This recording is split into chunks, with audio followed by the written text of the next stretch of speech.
In today's video, I'm going to teach you how to add text and video using Wave.video.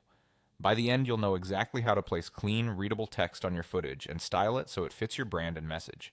Start on the My Projects page inside Wave.video. This is your dashboard where all your videos live. Choose the project you want to work on by clicking its thumbnail. That opens a preview so you can make sure you've got the right file.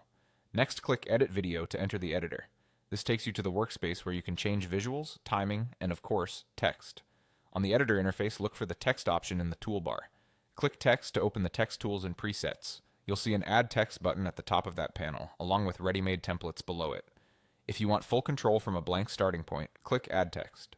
If you prefer a faster, polished look with built-in animation and layout, choose a template you like. Either way, a text box will appear on your canvas. Click directly on the text box to select it.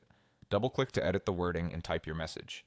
You can drag the box to reposition it and use the corner handles to resize. Aim to place your text where it's easy to read and not covering important visuals. The alignment guides that appear as you move the text can help you center it or line it up with other elements. With the text selected, look to the right side of the screen. The text settings panel will appear there. This is where you style everything. Choose a font that matches your brand voice, adjust the size for visibility, and pick an effect that enhances readability without becoming distracting. If your background is busy, consider a shadow, outline, or a subtle glow to separate the text from the video. You can also enable a background style behind the text, such as a solid or semi-transparent shape, to improve contrast. As a rule of thumb, pair light text with dark backgrounds and dark text with light backgrounds for clarity. If you used a template, you can still customize the font, size, effects, and background style to make it truly yours.